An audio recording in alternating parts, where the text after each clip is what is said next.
The evening shift at Bellucci's had worn me down to my bones. My feet throbbed in worn-out sneakers as I balanced 3 plates of osso buco along my forearm, the rich scent of saffron and wine sauce making my empty stomach growl. 8 hours into a double shift, and the elegant chandeliers that usually gave the restaurant its romantic glow now seemed to bore into my skull like drills. "Order up for table 12, Sophia," Marco barked from the kitchen.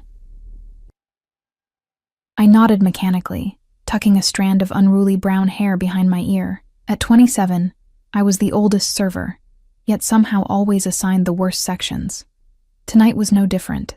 Section 5, the awkward corner with the wobbly table and the draft from the service entrance.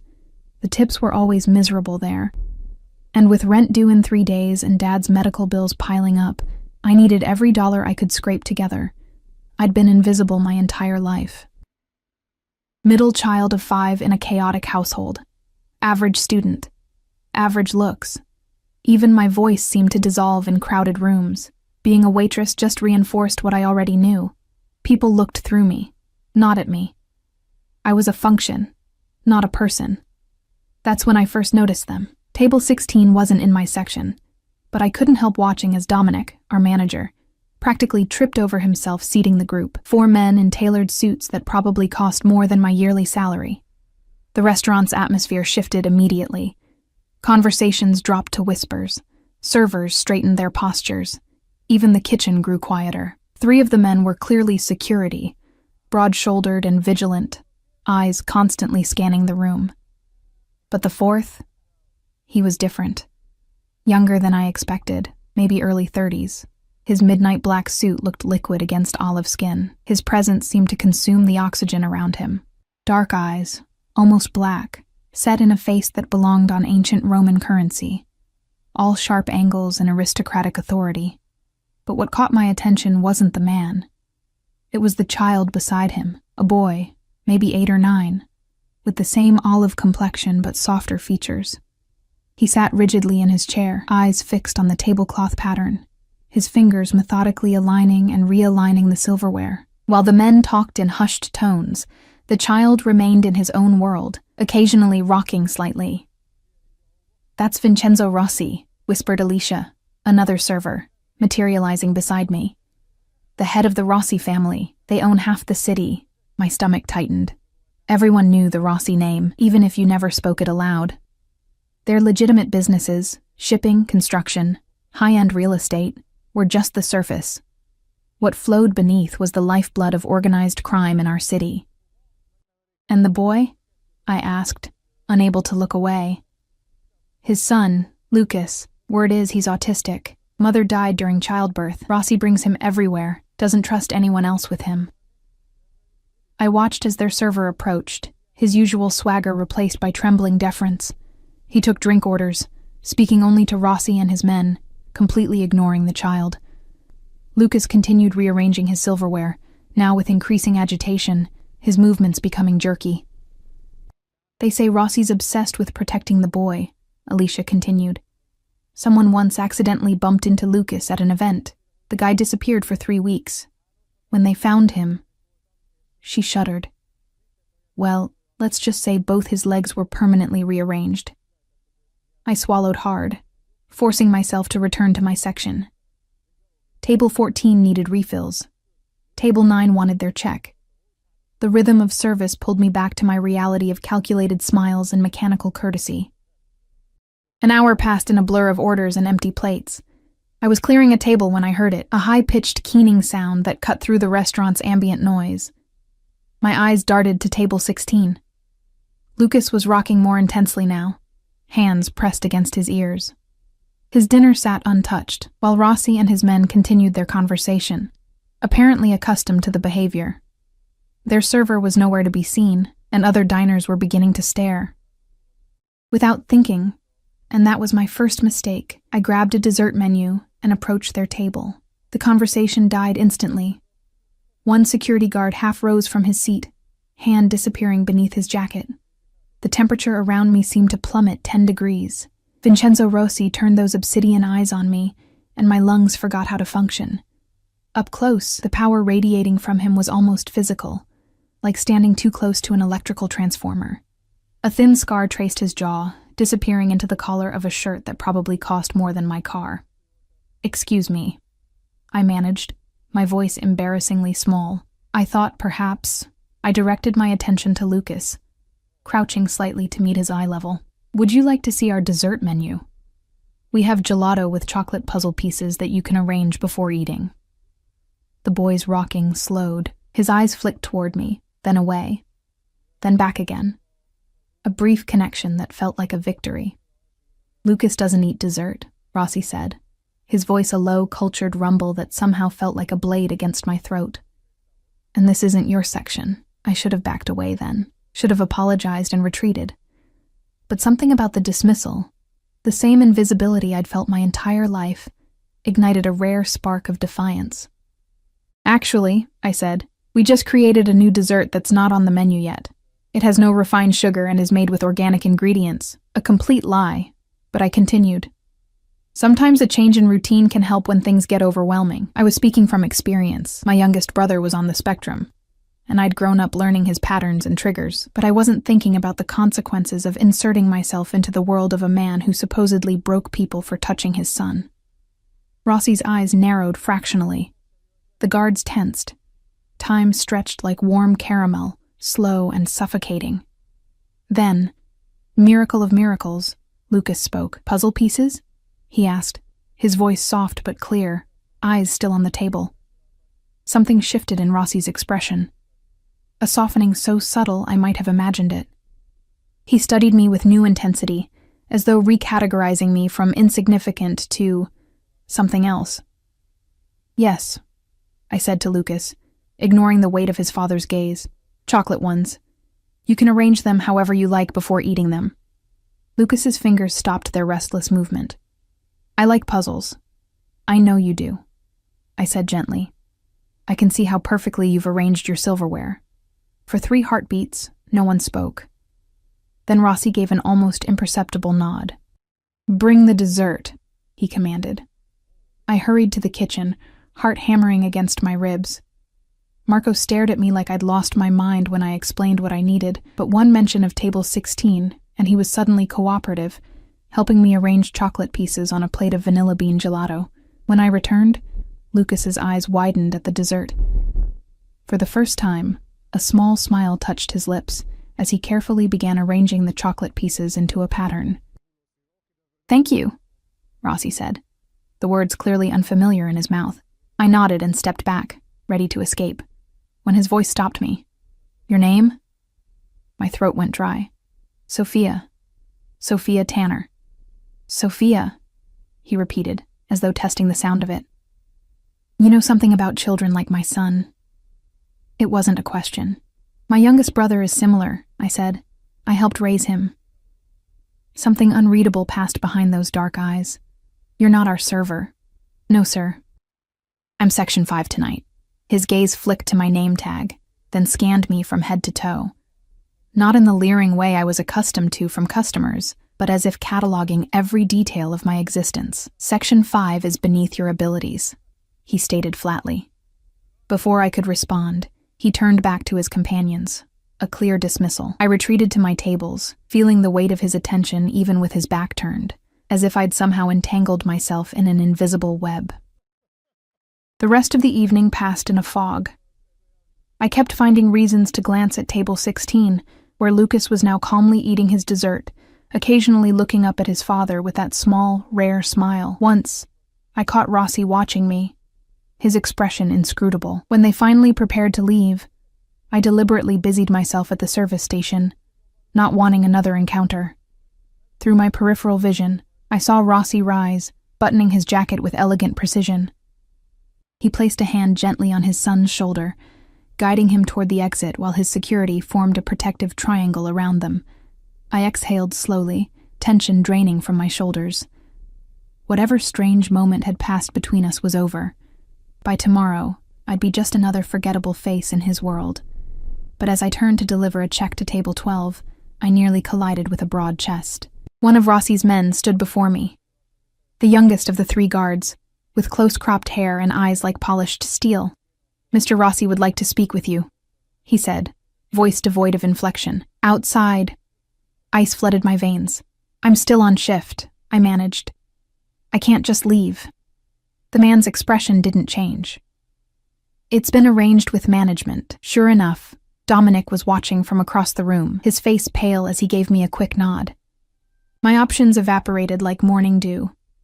With leaden feet, I followed the guard through the restaurant, painfully aware of the curious stares from my coworkers. Outside, the October night air bit through my thin uniform. A sleek black Bentley idled at the curb, its windows tinted impenetrably dark. The guard opened the rear door. "Please," he said, though it wasn't really a request. Heart hammering, I slid into buttery leather that probably cost more than 6 months of my rent. The interior smelled of expensive cologne and subtle leather. Lucas sat across from me, still arranging and rearranging a small metal puzzle in his hands.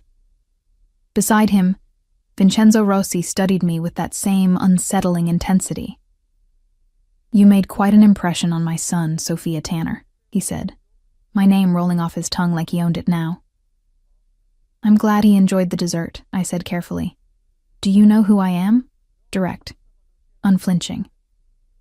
I met his gaze despite my fear. "Yes." "And still you approached our table. I saw someone who needed help," I said simply. "It's what I would do for anyone." Something dangerous flickered in his eyes. "My son is not anyone," he said softly. "He is everything." The car began to move, pulling smoothly away from the restaurant. "Wait," I said, panic rising in my throat. "Where are we going? I need to finish my shift." "Your shift is over," Rossi interrupted, "and you won't be returning to Bellucci's." The finality in his voice sent shivers down my spine. What had I done? All for a moment of kindness that I couldn't even explain to myself. "Mr. Rossi," I began, fighting to keep my voice steady. "I appreciate the conversation, but I really need that job. My father is sick and I have bills." "Your father has stage 4 lung cancer," he stated, as if reading from a file. "Treatment at Mercy General. Your mother left when you were 12. You have 4 siblings, including the youngest with autism. You live in the Parkview Apartments, Unit 3B, and you're 3 months behind on rent." My blood turned to ice. How could he possibly know all that? I'd only given him my name 15 minutes ago. "What do you want from me?" I whispered. Rossi's eyes never left mine. "Lucas needs someone who understands him. Someone patient. His last 3 nannies failed miserably. Understanding dawned slowly." "You want me to work for you? To help with Lucas?" "You start tomorrow. The salary is $15,000 a month, plus room and board at my residence." The number hit me like a physical blow. It was more than 5 times what I made at the restaurant. "This isn't a request, Sophia," he added, his voice silken but unyielding. "You've shown a rare ability to connect with my son. That makes you valuable to me." Lucas looked up suddenly, his dark eyes finding mine with surprising clarity. "Will you make more puzzle desserts?" The innocence of the question against the suffocating power play unfolding around it nearly broke me. I was being coerced, possibly kidnapped, yet this child's simple question somehow cut through my fear. "If you'd like me to," I answered him gently. "I would," Lucas said, returning to his puzzle. Rossi watched this exchange with calculating eyes. "See? It's settled." "Nothing is settled," I said, finding an unexpected well of courage. "You can't just conscript people into your service." A cold smile touched his lips. "I believe I just did." The car slowed, and I realized with confusion that we were outside my apartment building, a rundown structure in a neighborhood most people avoided after dark. "Think of it this way," Rossi said, his voice dropping to an intimate murmur that somehow frightened me more than any threat could have. "You helped my son tonight when no one else would. Now I'm helping you. Your father's medical bills will be covered. Your siblings' education funded. Your financial problems eliminated." He leaned closer, and I caught the scent of sandalwood and something darker beneath it. "All you have to do is say yes, Sophia." My mind raced through options that didn't exist. Refuse and what? Continue struggling to make rent while Dad's condition worsened, or accept an offer that felt more like a beautiful cage than an opportunity? I need time to think, I said. You have until tomorrow morning, 8 o'clock. He handed me a business card with a single phone number embossed in gold. My driver will collect you, or you can call this number if you prefer to arrange your own transportation to the estate. The door opened beside me. The cool night air felt like freedom, however temporary. Why me? I couldn't help asking as I stepped out. There must be professional caretakers, people with actual qualifications. Because, Rossi said, those obsidian eyes holding mine captive, my son smiled at you. Do you know how rare that is? Something possessive darkened his expression. People I value are kept close, Sophia Tanner. Very close. The door closed with soft finality, and the Bentley glided away into the night, leaving me standing on the cracked sidewalk, clutching a gold-embossed card, and wondering if my simple act of kindness had just altered the course of my life irrevocably. I climbed the stairs to my apartment in a daze, knowing that whatever choice I made by morning, nothing would ever be the same again. Sleep evaded me that night. I lay awake in my cramped bedroom, staring at water stains on the ceiling while Rossi's words echoed in my mind. $15,000 a month, Dad's medical bills covered, a way out of the financial quicksand I'd been drowning in for years. But at what cost? By dawn, exhaustion had worn down my defenses. I called the hospital first, checking on Dad. No change, the night nurse said gently. The unspoken truth hung between us. Without experimental treatment we couldn't afford. No change was just a kinder way of saying he was still dying. At 7:30, I called the number on the card. A woman answered on the first ring. Ms. Tanner, she said, as if expecting my call. The car will arrive in 20 minutes. I packed hastily. Some clothes, toiletries, a dog-eared photo of my family from happier times. My phone buzzed with a text from my younger sister, asking if I could cover Dad's prescription copay this week. I stared at it, unable to formulate a response that wouldn't sound insane. Sorry, can't talk now. Being collected by a Mafia boss because I gave his son dessert. The black Bentley arrived precisely on time. The same stone-faced guard from last night held the door as I slid into the leather back seat.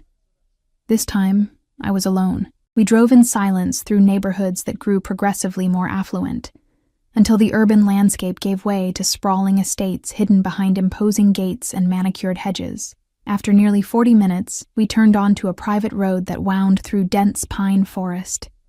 The Rossi estate emerged like something from another century, a massive Mediterranean-style villa of pale stone and terracotta, perched on a hillside overlooking the city. Fountains flanked the circular driveway where our car finally stopped. The morning sunlight cast the entire scene in a golden glow that seemed to mock the darkness I associated with its owner. A slender woman in a tailored gray suit waited on the marble steps. Ms. Tanner, she greeted me, her smile professional but cool. I'm Diana Vargas, Mr. Rossi's personal assistant. Welcome to Villa Rossi. The interior was even more impressive. Soaring ceilings, museum-quality art, floors of polished marble that clicked beneath Diana's heels as she led me through the foyer. Your primary responsibility will be Lucas, she explained efficiently. His routine is precisely documented. Deviations cause difficulties. You'll have your own suite adjacent to his rooms. Mr. Rossi prefers Lucas's caretaker to be available at all times. My stomach tightened. At all times? You'll have 1 day off per week, Sundays. She paused, assessing my reaction. This position requires total commitment, Ms. Tanner. Lucas becomes attached easily and disruptions upset him deeply. We stopped before a heavy wooden door. Diana knocked softly before pushing it open to reveal a child's paradise. The spacious room was divided into organized activity zones, a reading nook with built-in bookshelves, an art station with perfectly arranged supplies, a computer area, and a large table covered with complex puzzles in various stages of completion. Lucas sat cross-legged on the floor, meticulously arranging colored blocks into intricate patterns. He didn't look up when we entered. Lucas, Diana said, your new caretaker is here. He continued arranging blocks, seemingly oblivious to our presence. I recognized the behavior from my experiences with my brother. Not rudeness, just complete absorption in his current focus. I knelt down a few feet away from him, careful not to disturb his pattern. "Hello, Lucas. I'm Sophia from the restaurant. I brought something for you." I reached into my bag and pulled out a small box of chocolate puzzle pieces I'd asked Marco to prepare before leaving Bellucci's last night. Lucas's hands stilled. Slowly, his eyes lifted to the box, then to my face. Brief eye contact that lasted only a second before shifting away. "Puzzle dessert," he said quietly. "Yes," I smiled. "Just like yesterday. Would you like to try them now, or save them for after lunch?" He considered this seriously. After lunch. Rules say dessert comes after lunch. That's right. Rules are important. A ghost of a smile touched his lips before he returned to his blocks. Diana watched this exchange with surprise. "Well," she said, "perhaps Mr. Rossi's confidence in you isn't misplaced. Let me show you to your quarters." My quarters turned out to be a luxurious suite larger than my entire apartment, connected to Lucas's rooms by a shared sitting area. The bedroom featured a king-sized bed draped in linens that probably cost more than my monthly rent. The bathroom gleamed with marble and chrome, and the walk-in closet stood empty, awaiting possessions I didn't own. "Your measurements were provided to our personal shopper," Diana explained, noting my confusion at the empty closet. "Appropriate attire will be delivered this afternoon. Mr. Rossi insists that his household staff present a certain image." I bristled at being called staff, but swallowed the retort. "When will I meet with Mr. Rossi to discuss my exact responsibilities?" "Mr. Rossi will dine with Lucas at 7. You're expected to join them." She handed me a tablet. "Lucas's schedule, dietary requirements, behavioral notes, and educational materials are all here. Familiarize yourself with them immediately. The previous caretaker's notes are particularly enlightening about what not to do." With that ominous statement, she left me alone in my gilded cage. I spent the morning with Lucas, following his carefully structured routine. He relaxed noticeably when he realized I understood his need for order and predictability. By lunchtime, he was showing me his favorite puzzles, explaining their patterns with surprising eloquence. As we ate the precisely arranged lunch that had been delivered to his rooms, I ventured a question. "Lucas, what happened to your last caretaker?" He lined up his carrot sticks in perfect parallels before answering.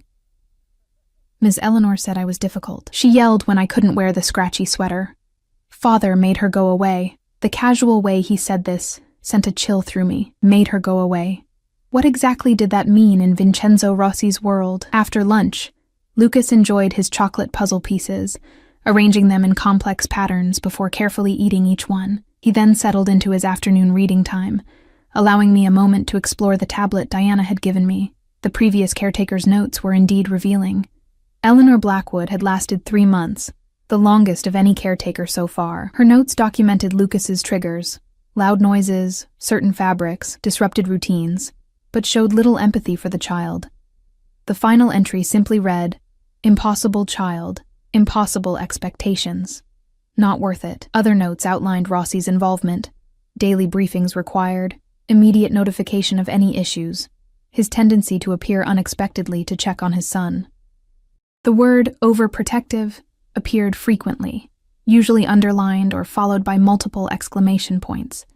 At exactly 5 o'clock, Lucas announced it was swimming time. I followed him through a glass corridor that led to an indoor pool pavilion. 2 security guards nodded respectfully as we passed. "Do you enjoy swimming, Lucas?" I asked as he methodically changed into his swim trunks in a private cabana. 24 laps every day, he replied. "Father says physical exercise is as important as mental exercise." I sat at the pool's edge while Lucas swam with perfect form, completing exactly 24 laps before climbing out and precisely wrapping himself in a plush towel. We had just returned to his rooms when a soft knock came at the door. Lucas tensed immediately. The door opened to reveal Vincenzo Rossi. He looked different than he had at the restaurant.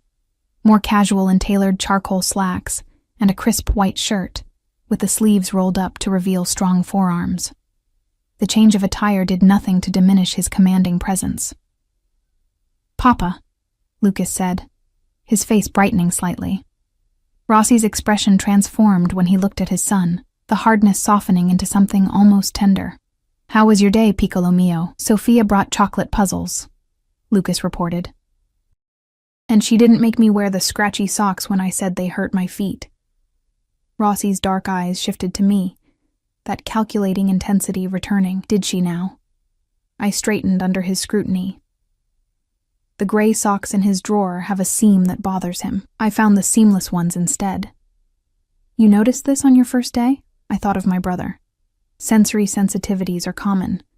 The smallest discomfort can feel unbearable. Something like approval flickered across his face before he turned back to Lucas. Go prepare for dinner with Mrs. Abelli. I need to speak with Sophia.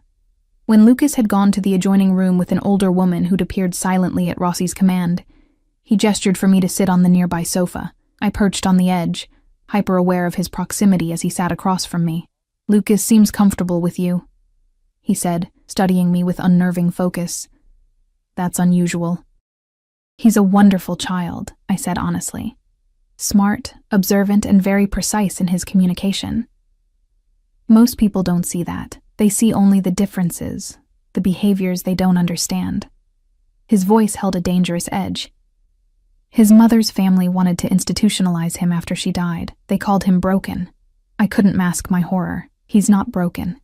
He's just perfect, exactly as he is. Rossi finished, his eyes never leaving mine. The first caretaker who suggested otherwise disappeared with nothing but the clothes on her back. The second lasted 2 weeks before deciding the salary wasn't worth the intensity of the position. The implied threat hung in the air between us. And Eleanor Blackwood, the third caretaker? His smile didn't reach his eyes. Decided to pursue opportunities abroad. Very suddenly. My mouth went dry. Mr. Rossi. Vincenzo, he corrected. Vincenzo, I repeated, the name feeling dangerously intimate on my tongue. I should be clear about something. I'm here because I need the money, yes, but also because I genuinely want to help Lucas. I don't see this as just a job. Good, he said simply. Because it isn't just a job, it's your life now. Before I could respond to that chilling statement, he continued, Your father has been transferred to the private wing at St. Augustine's Medical Center. The experimental treatment begins tomorrow. I stared at him, speechless. He'd actually done it. Thank you. Don't thank me, Sophia. Just do your job. Keep my son happy. Everything else will follow. He stood, buttoning his suit jacket with that same elegant precision I'd noticed at the restaurant. Dinner is at 7. Lucas prefers routines, so we dine together every evening when I'm home. And when you're not home? Something darkened in his expression. Then you keep him safe until I return. He moved toward the door, then paused. One more thing. The East Wing is private. Neither you nor Lucas are to go there. Ever. Understood? I nodded, adding this mysterious prohibition to the mental list of rules in this strange new world. Good, he said, his gaze lingering on my face a beat longer than necessary.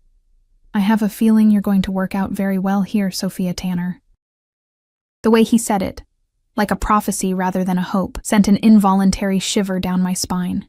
Dinner that evening was a study in contrasts.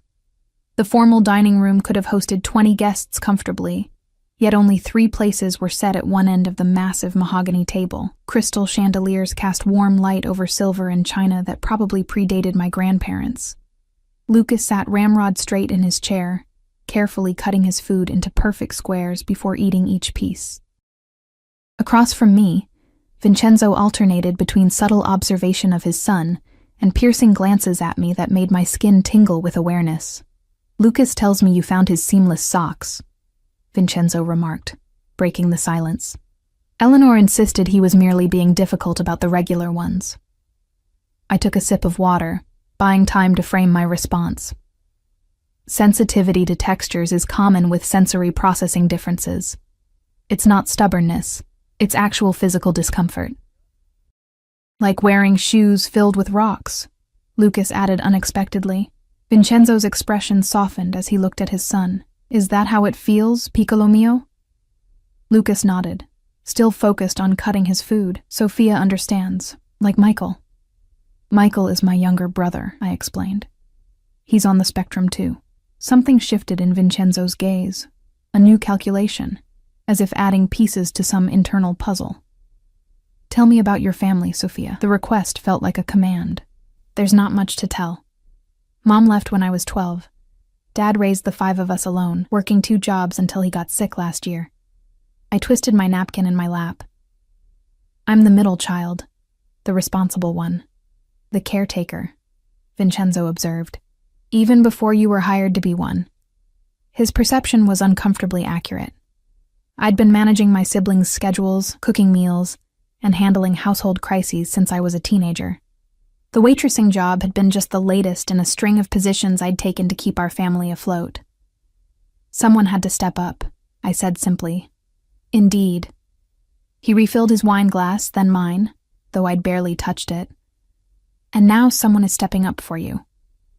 Your father's doctors report he's responding well to the new treatment protocol." My head snapped up. "You've spoken to his doctors? Today?" A cold smile. "I make it a point to monitor my investments." The reminder of my position, an investment rather than a person, stung, but I forced myself to focus on the silver lining. Dad was getting help. That's what mattered. "Papa," Lucas interrupted, having finished arranging his food. "May I show Sophia my collection after dinner?" Vincenzo considered this, then nodded. "For 30 minutes. Then it's time for your evening routine." Lucas's collection turned out to be a museum-quality array of minerals and gemstones, each labeled and arranged in lighted display cases in a special room adjacent to his bedroom. He showed me each specimen with proud precision, explaining its properties and origins.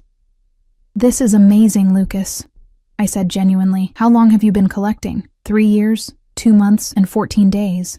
He replied without hesitation. "Papa brings me a new specimen whenever he travels. I studied a particularly beautiful piece of raw emerald." "Your father travels often?" Lucas nodded. "Business. Sometimes he's gone for many days. That's when the bad dreams come." My heart squeezed. "You have nightmares when your father is away?" "About the men who came before." His voice dropped to a whisper. "The ones who tried to take me." Ice flooded my veins. "Someone tried to take you?" Lucas's hands began fluttering anxiously. "I don't remember. Papa says I don't need to remember. But sometimes in dreams." I gently redirected him to his collection, making a mental note to ask Diana about this disturbing revelation. No wonder Vincenzo was pathologically protective if someone had attempted to kidnap his son. After helping Lucas through his evening routine, bath, pajamas, precisely 20 minutes of reading, I returned to my suite, emotionally and physically exhausted. As I was about to change for bed, my phone buzzed with a text from an unknown number. East Garden. 10 minutes. No signature, but I knew instantly who it was from. The imperious tone translated perfectly to text. The path to the East Garden was lit by subtle landscape lighting. I found Vincenzo seated on a stone bench beneath a pergola draped with night-blooming jasmine, the sweet scent filling the cool night air. He'd exchanged his dinner attire for dark jeans and a casual black sweater that did nothing to diminish his aura of authority. "Sit," he said, gesturing to the space beside him. I hesitated before complying, careful to maintain a respectful distance. "Is something wrong with Lucas?" "Lucas is fine. I checked the security feed in his room throughout the night." Of course he did. Nothing about his obsessive vigilance surprised me anymore. "Then why am I here?" Vincenzo studied me in the moonlight. "I want to know what my son told you about the men who tried to take him." So he'd been monitoring our conversation. I suppressed a flare of anger at the invasion of privacy. "Very little. Just that there were nightmares about men who came before." I met his gaze directly. "What happened to him?" Vincenzo was silent for so long I thought he might not answer. When he finally spoke, his voice was deceptively soft, like the whisper of a blade being unsheathed. 3 years ago, members of a rival organization attempted to kidnap Lucas from his school. They believed possessing my son would give them leverage. His expression turned deadly. They were mistaken. The implications hung in the night air between us. I didn't need to ask what had happened to those men. Since then, Lucas has been homeschooled and rarely leaves the estate. He turned to face me fully, which is why your connection with him is so valuable and so dangerous. Dangerous? I don't understand. Lucas trusts you after a single day. That makes you uniquely positioned to help him, or to hurt him, to help me, or to hurt me. His voice hardened. I protect what's mine, Sophia, viciously. The possessive declaration sent an involuntary shiver down my spine. Fear mingled with something else I didn't want to examine. I would never hurt Lucas, I said firmly. See that you don't. He reached out suddenly, his fingers capturing a strand of my hair that had escaped its loose bun. You present an interesting puzzle, Sophia Tanner. The dutiful daughter and sister, the invisible waitress. Yet in one moment, you did what no one else would. You saw my son when everyone else looked away. His fingers grazed my cheek as he tucked the strand behind my ear, the casual intimacy of the gesture freezing me in place. I wonder what else you see that others miss. I pulled back slightly, uncomfortable with the direction of the conversation. Mr. Rossi. Vincenzo, he corrected again. Vincenzo, I conceded. I'm here to help Lucas. That's all. A cold smile. Is it? Not the money? Not your father's treatment? Not the security I provide your siblings? Those things matter, of course they do. But then we understand each other. He stood abruptly. Diana will give you a full tour of the grounds tomorrow. Lucas has lessons with his tutor until noon. The dismissal was clear, but I remained seated. May I ask you something? He raised an eyebrow, clearly unused to being questioned. You may ask. The East Wing. Why is it forbidden? Something dangerous flickered in his eyes. Because it's where I conduct business that doesn't concern you. Business, I repeated. The kind that led to men trying to kidnap your son? I knew immediately I'd crossed a line. Vincenzo's expression hardened to granite, and he stepped closer, looming over me in a way that made my heart race with primal fear.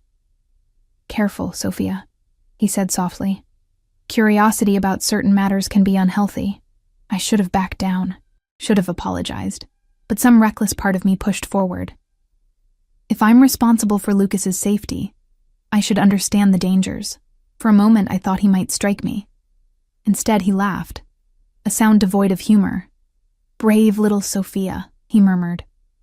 So concerned for my son that she dares question me in my own home. He leaned down, his face inches from mine. The East Wing houses my private offices and security operations. It's restricted because what happens there ensures this family's continued prosperity and survival. His eyes held mine, challenging me to object to the euphemisms for whatever criminal enterprises he conducted there. Now, he continued, straightening. It's late, and you have an important job to do tomorrow. Good night, Sophia.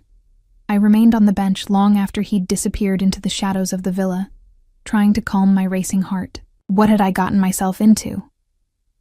The enormity of my situation crashed over me. I was living in the home of a man who casually referenced having people disappeared, a man whose enemies targeted children for leverage. Yet this same man tenderly watched over his special needs son, fought for his well-being, and had single-handedly saved my father's life with a single phone call. The contradiction made my head spin. 2 weeks passed in a rhythm that gradually began to feel normal, despite the surreal circumstances. Lucas and I settled into a comfortable routine. His meltdowns decreased as I learned his triggers and adapted his environment accordingly. He began seeking me out for comfort during moments of overstimulation, a trust that both warmed and terrified me given his father's possessive vigilance.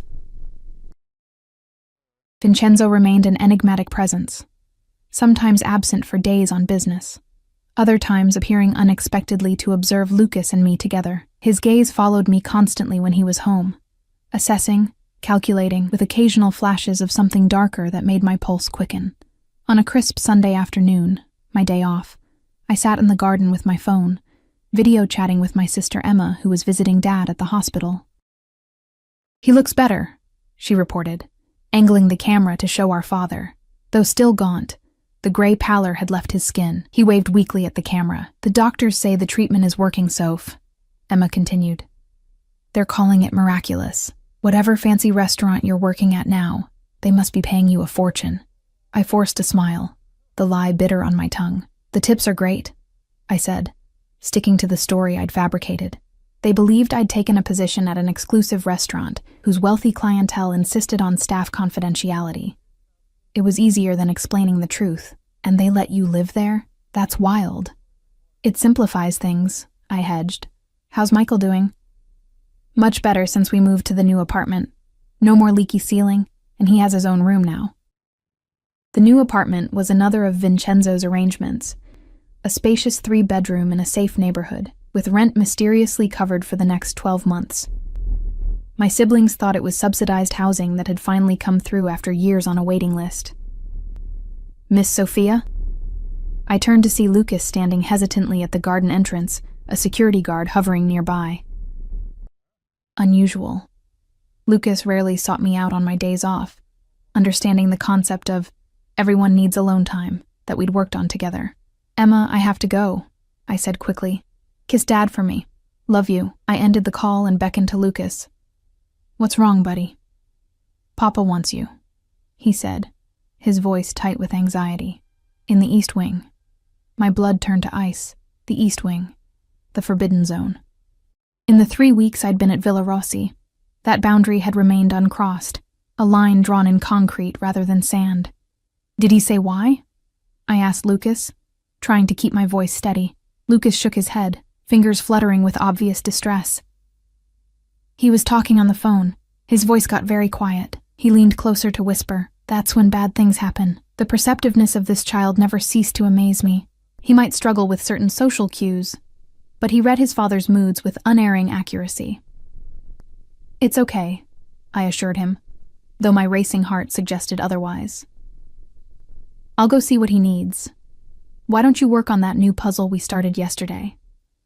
Lucas nodded, but his troubled expression remained. Be careful, Miss Sophia. The security guard, Marco, one of the few whose name I'd learned, led me silently through the villa's main wing, then through a heavy oak door that had always been locked on my previous explorations. Beyond it lay a corridor noticeably different from the rest of the house. No artwork, no decorative touches, just sleek modernism with subtle security cameras tracking every movement. Marco stopped before a set of double doors, knocked once, and stepped aside. Taking a deep breath, I entered. The office beyond was spacious and coldly elegant, all glass, chrome, and black leather. Floor-to-ceiling windows offered a sweeping view of the city below, glittering in the late afternoon sun. Vincenzo stood with his back to me, phone pressed to his ear, tension evident in the set of his shoulders beneath his impeccably tailored suit. Find him, he said softly into the phone, his voice like sharpened steel. Use whatever methods necessary. He paused. No witnesses. He ended the call and turned, his expression shifting subtly when he saw me. The predator momentarily cloaked behind the businessman. Sophia, he said, as if my presence in his forbidden sanctuary was the most natural thing in the world. Thank you for coming. I remained near the door, fighting the instinct to retreat. Lucas said you wanted to see me. Yes. He moved to a black leather sofa in the corner of the room, gesturing for me to join him. When I hesitated, a flicker of impatience crossed his face. Please. I perched on the edge of the sofa, maintaining as much distance as I could without seeming overtly afraid. Am I in trouble? A cold smile. Should you be? I don't know. You're the one who summoned me to the Forbidden Wing. His eyebrow arched at my boldness. Not forbidden to you, not anymore. This unexpected statement hung between us as he studied me with unnerving intensity. I've been watching you with my son, he said finally. You've exceeded my expectations. Relief flooded me. This was about Lucas, not some perceived transgression on my part. He's doing well, I agreed. The meltdowns have decreased significantly, and he's sleeping through the night more consistently. He trusts you. Vincenzo leaned forward, elbows on his knees. And now, I need to know if I can trust you too. My mouth went dry. What does that mean? It means circumstances have changed. He stood abruptly, pacing to the window. I need to leave town for several days. Business that can't be conducted remotely.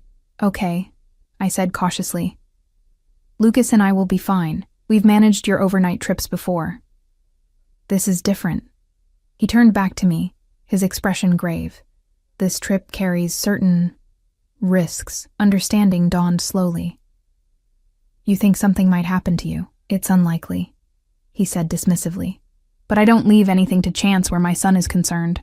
He crossed to his desk and retrieved a sealed envelope, which he handed to me. Inside are emergency protocols and contact information. If something happens to me, you are to take Lucas and follow these instructions precisely. I stared at the envelope in my hands. Why me? You have security staff, Diana, people who've worked for you for years. Who could be compromised? His voice hardened. You are an outsider. Your loyalty is purchased, not born of family ties or long association. And most importantly, Lucas trusts you implicitly.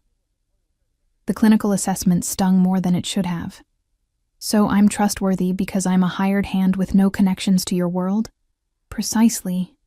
He moved closer, his dark eyes never leaving mine. Your motives are transparent. Your father's care, your siblings' welfare, all dependent on your continued employment. Self-interest makes you predictable. I stood, anger flaring. Is that all I am to you? A predictable tool to be used? Something dangerous flickered in his expression as he closed the distance between us. What do you want to be, Sophia? The question knocked me off balance. What did I want? 3 weeks ago, the answer would have been simple. A better job, financial security, my father's health. Now, I want to be seen as a person, I said quietly. Not just an investment or a caretaker or a contingency plan. I see you, he murmured, reaching out to brush a strand of hair from my face. The casual intimacy of the gesture sent electricity skittering down my spine, more clearly, perhaps, than you see yourself. His fingers lingered against my cheek, and I found myself unable to pull away, trapped in the gravitational pull of his presence. Your kindness to my son began as simple compassion, he continued, voice dropping to an intimate murmur, but now you care for him, genuinely. I've watched it happen. Despite knowing who I am, what I do, you've allowed yourself to form that attachment. His assessment was uncomfortably accurate. Against all reason, I had grown to love Lucas. His brilliant mind, his precise way of ordering the world, his rare, precious smiles that felt like victories. Lucas is easy to love, I admitted. And his father? Vincenzo's hand slid to the nape of my neck, a possessive touch that should have frightened me, but instead sent heat coursing through my veins. What do you feel for him? My heart hammered against my ribs. This dangerous attraction had been simmering beneath the surface of our every interaction, a current I desperately tried to ignore. He was my employer, a criminal, a man who casually ordered violence in the same tone he used to discuss dinner plans. Confusion, I whispered truthfully. Fear. And beneath that, his face was inches from mine now, his breath warm against my lips. Nothing that makes any sense. A ghost of a smile touched his mouth.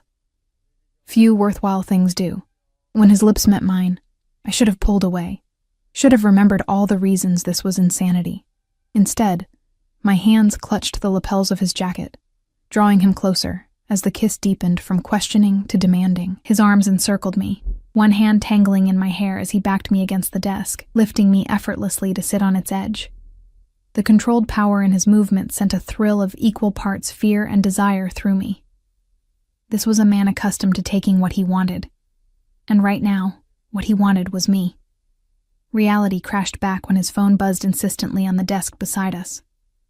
Vincenzo broke the kiss with obvious reluctance, keeping me trapped within the cage of his arms as he checked the screen. My associates are waiting, he said, voice rough with barely leashed desire. This conversation isn't finished, Sophia. I slid from the desk on unsteady legs, my mind reeling from what had just happened. When do you leave? Tomorrow morning. His eyes darkened as they traced over my flushed face. We'll discuss this further tonight, after Lucas is asleep. It wasn't a request. It was a declaration, a claiming. I fled the east wing with my heart pounding, and my lips still burning from his kiss, the sealed envelope clutched in my trembling hand. What had I done? Crossed a line that could never be uncrossed, embraced danger I should have run from. Yet beneath the fear and confusion burned something else, a treacherous thrill, an intoxicating taste of power. the most dangerous man I'd ever met, wanted me. Not just as his son's caretaker. Not just as an employee, but as a woman. I avoided Vincenzo for the rest of the day, focusing entirely on Lucas and his needs. The boy seemed to sense my disquiet, sticking close and repeatedly asking if I was feeling sick. "I'm just tired," I assured him during his evening bath time. "Everyone gets tired sometimes, right?" He nodded seriously, arranging his bath toys in perfect alignment along the tub's edge. "Papa says you're special, that you understand things others don't." "Oh," I froze in the act of pouring shampoo. "Your father said that? About me?" "Last night. He was watching the videos of us in the garden. He smiled when you knew exactly which puzzle piece I was looking for without me saying anything. The revelation that Vincenzo reviewed security footage of Lucas and me together shouldn't have surprised me, yet it did. What else had he observed? What conclusions had he drawn from watching our interactions? After tucking Lucas in with his precise bedtime ritual, I returned to my suite to find a handwritten note slipped beneath my door. "Dinner on the terrace. 9 p.m. V. Not a request, a command." I changed 3 times, hating myself for caring how I looked. In the end, I chose a simple blue dress from the wardrobe of designer clothes that had mysteriously appeared in my closet during my first week, clothes I'd initially resisted wearing but had gradually accepted as part of this strange new life. The private terrace off the master suite was lit by dozens of candles, their golden light reflecting off crystal and silver that had been arranged on an intimate table for 2. The city sprawled below, a carpet of twinkling lights beneath a velvet sky. Vincenzo stood at the stone balustrade, a glass of amber liquid in his hand. He'd changed from his business suit into dark slacks and a charcoal shirt, the top buttons undone to reveal a glimpse of tanned throat. He turned at my approach, his gaze traveling over me with unconcealed appreciation. "You look beautiful," he said simply. "This feels like a date," I observed, fighting to keep my voice steady. "Is that what this is?" He moved closer, offering me a glass of wine. "Does that frighten you?" "Everything about you frightens me." A smile touched his lips. "Yet here you are. Because you summoned me." "Did I?" He reached out, fingertips grazing my cheek in that now familiar gesture of possession. "Or are you here because, despite your fear, you can't stay away?" The truth of his words burned. I could have ignored his note, could have claimed exhaustion and locked myself in my suite. Yet I'd come, drawn by something I couldn't or wouldn't name. "Why me?" I asked, voicing the question that had plagued me since that first night at the restaurant. "You could have anyone. I have had many," he acknowledged without arrogance. "Women attracted to power, to danger, to wealth. Women who saw a useful alliance or a thrilling diversion." His fingers slid beneath my chin, tilting my face up to his. "But you saw my son, not as a burden or a defect or a means to my fortune, but as himself." His voice dropped to an intimate murmur. "Do you know how rare that is in my world, Sophia? Genuine concern, authentic kindness, these are luxuries even I struggle to acquire." The vulnerability in his admission caught me off guard. This dangerous man, this predator who ruled his domain with deadly precision, was showing me a glimpse of something raw and real beneath the controlled exterior. "I never planned this," he continued, his thumb tracing my lower lip. "You were meant to be an employee, nothing more." "And now?" I whispered. His eyes darkened. "Now I find myself wanting things I shouldn't want. Things that complicate an already complex situation. Vincenzo." His mouth claimed mine before I could finish, the kiss deeper and more demanding than the one we'd shared in his office. This time there was no business call to interrupt. No reason to pull away except my own rapidly fading sense of self-preservation. When I woke the next morning, sunlight was already streaming through the windows of a bedroom that wasn't mine. Disoriented, I sat up clutching silk sheets to my chest, memories of the previous night flooding back in a rush of images and sensations, Vincenzo's hands exploring my body with possessive precision, his mouth claiming every inch of me, whispered Italian against my skin as pleasure built to almost unbearable heights. What had I done? Beside me, the bed was empty, though the impression of his body remained. On the nightstand lay a folded note, my name written in elegant script, Sophia. Business requires my immediate attention. I'll return in 3 days. The envelope I gave you yesterday contains everything you need should complications arise. Trust no one but Salvatore. He alone knows the contingency plans for Lucas. What happened between us changes nothing about your position here, and everything about where we go from here. We will discuss this upon my return. Keep my son safe. V. No tender endearments. No acknowledgement of the intimacy we'd shared.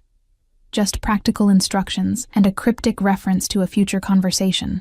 I slipped back to my suite before the household staff began their morning routines, grateful that Lucas was a late riser due to his medication schedule. In the shower, I examined the faint marks Vincenzo had left on my skin, possessive brands that told a story of controlled passion finally unleashed. What had I gotten myself into? I'd crossed a line that could never be uncrossed, given myself to a man whose very existence was built on violence and control. A man who had essentially coerced me into working for him, who held my father's life and my family's welfare in his hands. Yet even as these thoughts circled, I couldn't deny the truth. There had been no coercion last night. I had gone to him willingly, surrendered completely, taken everything he offered and demanded more. The realization terrified me. The next 2 days passed in a strange limbo. I focused entirely on Lucas, grateful for his structured routine and precise needs that left little room for dwelling on my complicated feelings for his father. The boy missed Vincenzo but seemed less anxious than during previous absences, perhaps sensing my new determination to maintain normalcy. On the third evening, the night Vincenzo was due to return, I tucked Lucas into bed with his favorite story and retreated to my suite, nerves jangling with anticipation. What would happen when he returned? Would he act as if nothing had changed? Would he expect me to continue as both caretaker and lover? The uncertainty was maddening. My phone buzzed with a text from Diana. Mr. Rossi's flight delayed. ETA tomorrow morning. He requests you continue normal routines with Lucas. The anticlimax left me oddly deflated. I'd spent all day preparing myself for a confrontation, a conversation, something. And now another night of waiting stretched before me. Sleep eluded me. At midnight, I gave up trying and slipped out to the garden, seeking fresh air to clear my head. The night was unusually warm for early November, the sky clear and star-studded. I wandered to the secluded bench where Vincenzo and I had first truly talked, now a spot loaded with significance. A twig snapped somewhere in the shadows beyond the garden lighting. I stiffened, scanning the darkness. Hello? Is someone there? Silence. Then movement, a figure emerging from the shadows near the garden wall. Not Vincenzo. Not one of the regular security guards either. I stood, backing toward the house. The estate is monitored. Security will be here any second. The man, tall, with a jagged scar bisecting his left cheek, smiled coldly. No, they won't. He spoke with a thick Eastern European accent. Your guards had unfortunate accidents during shift change. Ice flooded my veins as I registered his meaning. The regular 10 o'clock security rotation. These men had been waiting for that vulnerability. What do you want? I asked, already knowing the answer. Where is the boy? Lucas. They were after Lucas, just as Vincenzo had feared. The kidnapping attempt he'd mentioned wasn't an isolated incident from the past. It was an ongoing threat. I thought of the envelope in my nightstand. The contingency plans I hadn't reviewed carefully enough. Stupid mistake. He's not here. I lied. Vincenzo took him when he left town. The man's smile widened. We know Rossi is away. We know the boy is here. And we know you are his new caretaker. And the way he said the word dripped with insinuation. Now you will take us to him, or things will become very unpleasant. I noticed then that he wasn't alone. 2 more figures emerged from the shadows, one with a gun visible at his side. My mind raced. The villa was massive. If I could get inside and trigger the security system from the control panel in the kitchen, then get to Lucas and hide in the panic room Vincenzo had shown me. I bolted. For a precious few seconds, surprise gave me an advantage. I sprinted across the garden toward the nearest door, fumbling for the key card I always carried. Behind me, angry shouts and pounding footsteps closed the distance. I slammed through the door and into the darkened kitchen, hands scrabbling for the alarm panel. Before I could reach it, the door burst open again. Strong hands grabbed me from behind, a gloved palm clamping over my mouth. "That was stupid," the scarred man hissed in my ear. "Now we do this the hard way." A sharp pain exploded at my temple, and darkness swallowed me. Consciousness returned in painful increments. Cold floor beneath my cheek, hands bound behind my back, the taste of blood in my mouth. I forced my eyes open, blinking against the harsh light of a bare bulb overhead. I was in the villa's wine cellar, a cavernous space beneath the east wing that I'd only glimpsed once during Diana's tour. Rows of bottles lined temperature-controlled racks, their combined value probably equal to a small country's GDP. The scarred man stood nearby, speaking rapidly into a phone in a language I didn't understand. 2 others guarded the entrance, weapons drawn. Most terrifying of all, Lucas sat huddled in the corner, arms wrapped around his knees, rocking back and forth in the self-soothing motion I recognized from his most distressed moments. His eyes were squeezed shut, his breathing rapid and shallow, the beginning stages of a meltdown. When the scarred man ended his call, I found my voice. "Please," I said, "let me help the boy. He has special needs. This situation could trigger a severe episode." He regarded me with cold disinterest. "The boy will be fine once we deliver him to his uncle." His uncle? Confusion momentarily overrode my fear. Matteo De Lucci, brother of the boy's dead mother. Rightful guardian, according to Italian family courts. His smile was cruel. "Rossi's American custody arrangement is questionable. Once we return the boy to his maternal family in Naples, they will ensure he receives proper treatment for his condition." Horror washed over me as I remembered Vincenzo's words. His mother's family wanted to institutionalize him after she died. They called him broken.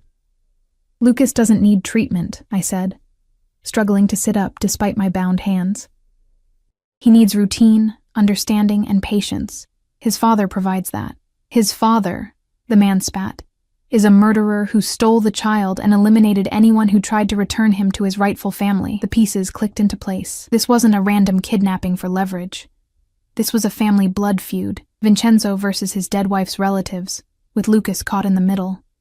"Let me go to him," I pleaded, nodding toward Lucas, whose rocking had intensified. "He trusts me. I can keep him calm until whatever arrangements you're making are complete." The man considered this, then nodded to one of his companions, who roughly cut the zip tie binding my wrists. "Try anything," the scarred man warned, "and we'll reconsider the necessity of keeping you alive once we have the boy secured." I rubbed circulation back into my hands, then slowly approached Lucas, keeping my movements measured and my voice soft. "Lucas, it's Sophia. I'm here with you." His rocking continued, but his eyes opened, finding mine with naked terror. "I want Papa," he whispered. "I know, buddy." I knelt beside him, careful not to touch him without permission during his distressed state. "Can I sit with you?" A jerky nod. I settled next to him, offering my presence without demands. "Remember our breathing exercise for big feelings?" I demonstrated the deep inhale and slow exhale we'd practiced. To my relief, Lucas began mimicking me, his rocking gradually slowing. "The bad men want to take me away," he whispered after several minutes. "Like before." "I won't let that happen," I promised, hoping it wasn't a lie. "Your father will come for us. Papa will be very angry," Lucas said with such conviction that, despite our dire circumstances, I felt a flicker of hope. The scarred man's phone rang again. He answered, his expression darkening as he listened. "Understood," he said finally, ending the call. He barked orders to his men in their shared language, gestures suggesting increased urgency. "Change of plans," he announced, approaching us. "We move now. Transport has arrived." "No," Lucas whimpered, his body tensing. "No, no, no. Can't go. It's not safe time. It's not safe time." I recognized the beginning of a severe meltdown. Once triggered, it would be impossible to move him without physical force, which would only escalate his distress to dangerous levels. "He needs his medication," I said quickly. "Upstairs in his bathroom cabinet, a blue pill that helps with anxiety." Without it, he'll become completely unmanageable during transport. The scarred man's eyes narrowed with suspicion. You want to deliver a hysterical, screaming child? I challenged. How discreet would that be? His medication will keep him calm. It's in your best interest. After a moment's consideration, he nodded to one of his men. Check the boy's bathroom. Blue pill, as she said. When the man had gone, I returned to soothing Lucas, whispering reassurances while mentally calculating our slim chances of escape.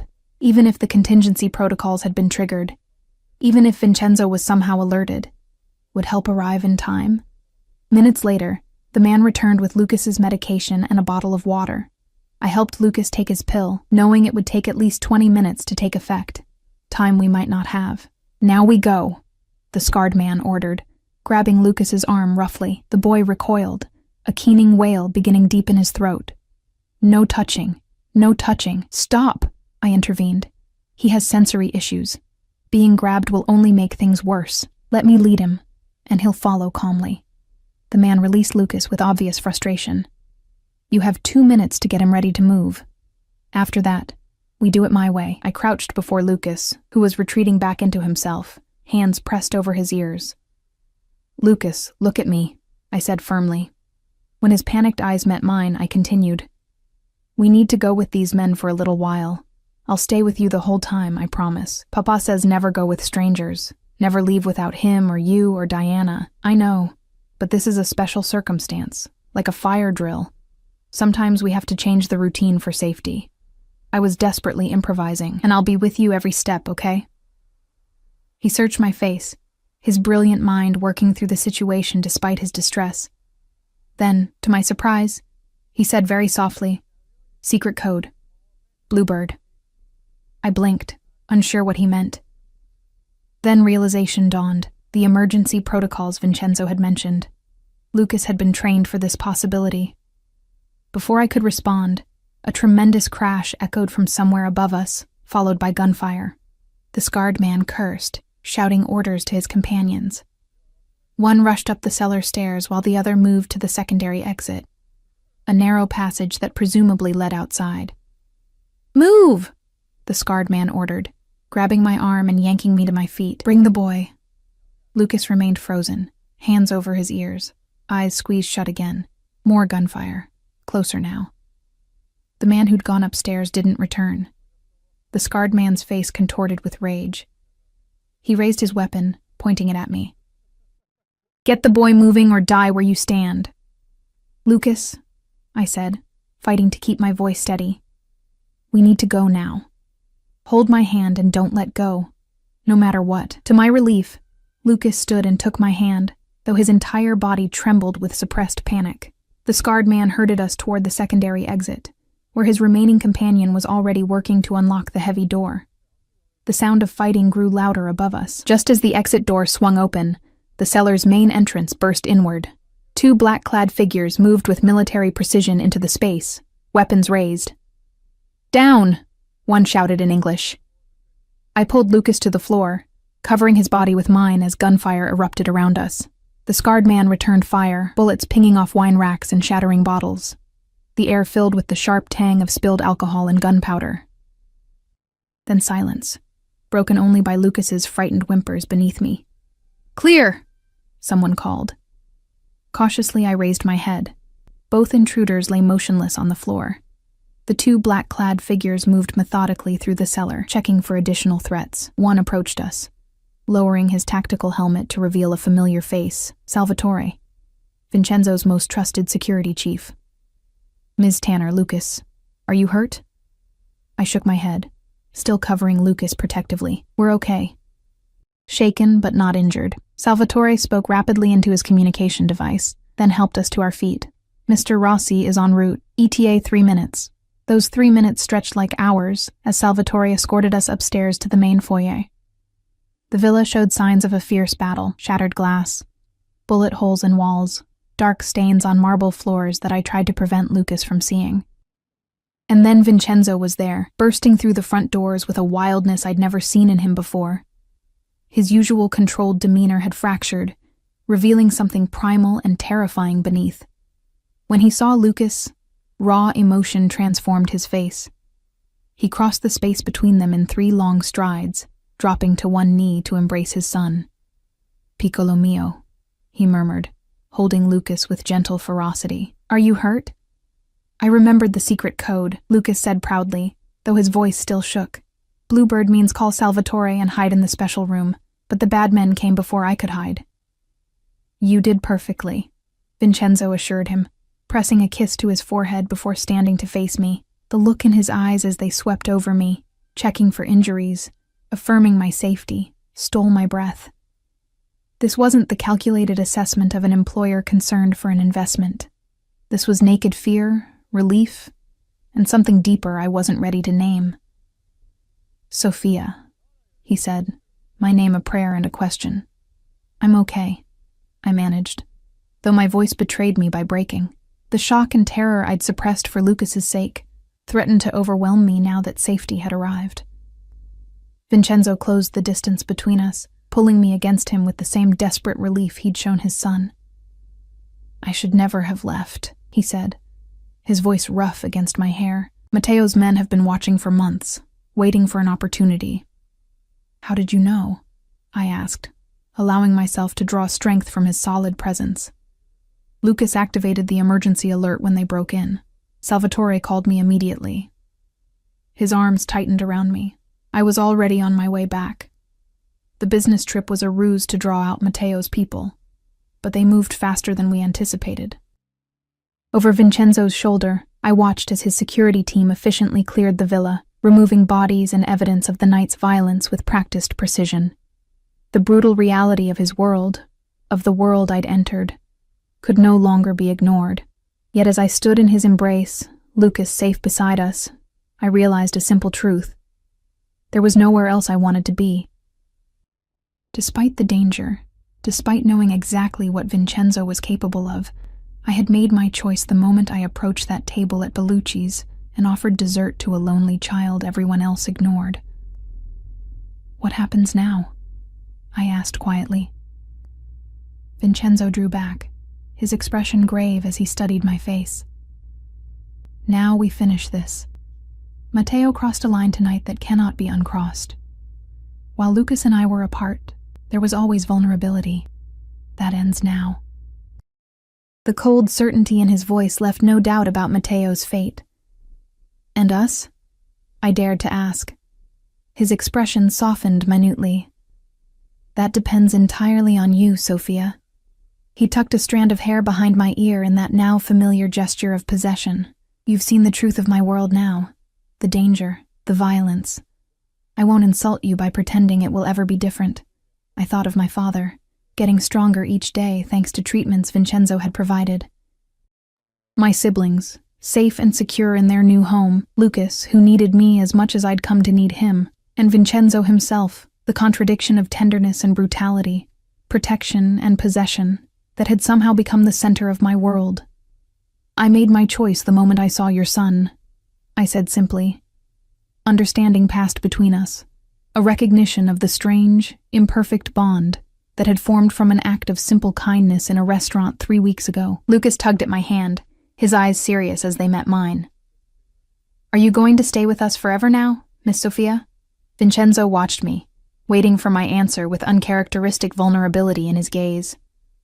"Yes," I said, the decision crystallizing with perfect clarity. "I'm staying." As Vincenzo pulled me close again, his lips finding mine in a kiss that promised both protection and possession, I knew this strange new life, with all its darkness and danger, all its unexpected joy, was exactly where I belonged. Some choices, once made, redefine everything that follows. Mine began with a dessert offered to a forgotten child, and ended with finding a family I never knew I needed, in the most unexpected of places.